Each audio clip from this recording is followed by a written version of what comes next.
Hello friends, कैसे हैं आप लोग। फ्रेंड्स, मैंने आप लोगों को रीजनिंग में बताया था कोडिंग डिकोडिंग। देखिए, कोडिंग डिकोडिंग का हमारा फर्स्ट चैप्टर है। इसको हम ट्रिक से पहले समझते हैं। पहले जब तक हम लोग ट्रिक नहीं याद कर लेते हैं तब तक हमें आगे के क्वेश्चन समझ में नहीं आएंगे। तो पहले देखिए इसको। ये टाइप है हमारा डायरेक्ट कोडिंग और इनडायरेक्ट कोडिंग। डायरेक्ट कोडिंग में अल्फ़ाबेट होता है, नंबर और मिक्स। इनडायरेक्ट कोडिंग में सिर्फ मिक्स के क्वेश्चन आते हैं। अल्फ़ाबेट कोडिंग में पोजीशन होता है, अपोजिट होता है। अपोजिट अल्फ़ाबेट हम लोग समझ लेते हैं क्या होते हैं कि ए का अपोजिट होता है जेड, बी का वाई, सी का एक्स, डी का डब्ल्यू, ई का वी, एफ का यू, जी का टी, एच का एस, आई का आर, जे का क्यू, के का पी और एल का ओ, एम का एन होता है। तो ये तो नॉर्मली सबको पता होगा जो भी कोडिंग डिकोडिंग पढ़ते हैं, पर इसकी एक ट्रिक है जो हमारा कोई भी क्वेश्चन आसान कर देगा करने के लिए। तो देखिए हमने ट्रिक क्या बनाया है। ए और जेड होता है आज, बी वाई का बॉय, सी एक्स का क्रैक्स, डी डब्ल्यू का dew, F V sorry E V ये इवन है, इसको लव लिखते हैं। तो एल ओ हो जाएगा लव और वी ई हो जाएगा हमारा इसका उल्टा। एफ यू का होगा few, G T great, H S high school, I R inter, J Q jack, K P Kamla Pasand, L O law, M A man. आप मन भी पढ़ सकते हैं, मैन भी पढ़ सकते हैं, जो भी आप लोगों को समझ में आए। ऐसे ही करके हम लोग कोई भी, जब तक हम ट्रिक नहीं बनाएंगे, कोई चीज़ याद नहीं करेंगे, समझेंगे नहीं, तब तक कोडिंग डिकोडिंग बहुत ही सबसे आसान, इस रीजनिंग में सबसे आसान जो होता है वो कोडिंग डिकोडिंग ही होता है।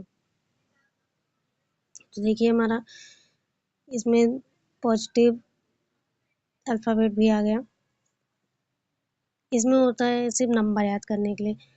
ए का नंबर होता है 1, बी का 2, ऐसे नंबर जैसे कन्फ्यूजन होती है, अरे किस नंबर पे आता है, किस नंबर पे आता है।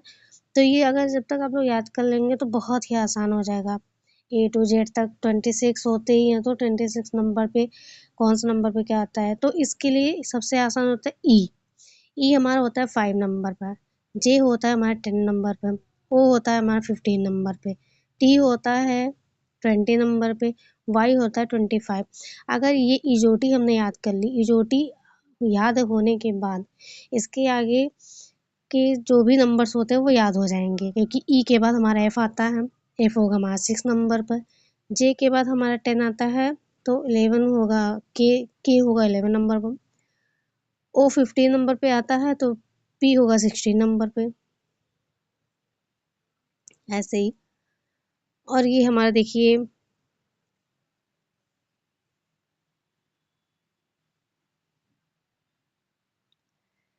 देखिए ये टाइप होते हैं forward, backward, cross pattern, reverse order, opposite alphabet, direct coding and indirect coding. तो ये याद करने के लिए आप लोगों को एक एग्जाम्पल समझना पड़ेगा। एग्जाम्पल आप देख लीजिए, उसके बाद फिर आप लोगों को समझ में आ जाएगा कि कोडिंग डिकोडिंग की किस तरीके के हम क्वेश्चन लगा सकते हैं। क्योंकि जब तक हमारे सामने क्वेश्चन आता है, हम उसको सॉल्व करने के लिए सोचते हैं, तब तक हमारा टाइम निकल जाता है। एग्जाम में हमें इतना टाइम नहीं मिलता है कि हम इसको सोचें कि किस टाइप का क्वेश्चन होगा, तो ये आसान होगा आप लोगों के लिए। देखिए यहाँ पे एक बैक वर्ड फॉरवर्ड बैकवर्ड दिया हुआ है। तो इसमें 23, 15, 18, 20 और 8 ये हमारा लिखा हुआ है WORTH। अगर किसी कोड भाषा में हमारा WORTH को JRRYWK लिखा हुआ है, तो उसको हम किस तरह से करेंगे। मतलब ये देखिए, आप प्लस किया गया है, माइनस किया गया, घटाया गया, बढ़ाया गया, ये सब आप लोगों को देखना पड़ेगा। और ये हमारा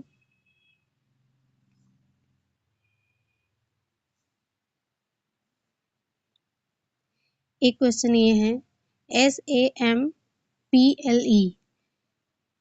तो इसमें RYJLJY, तो ये देखना है कि इसमें घटाया गया है। देखिए माइनस किया गया है, -1 करेंगे R होगा, -2 करेंगे 25।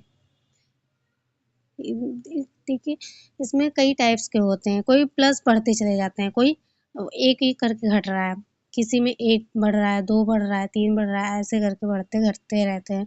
तो ये हम लोग को समझना पड़ेगा कि किस टाइप का क्वेश्चन है ये। ये है क्रॉस पैटर्न। क्रॉस पैटर्न में MOTHER, किसी कोड भाषा में अगर मदर लिखा हुआ है तो उसका हम उल्टा करना है। देखिए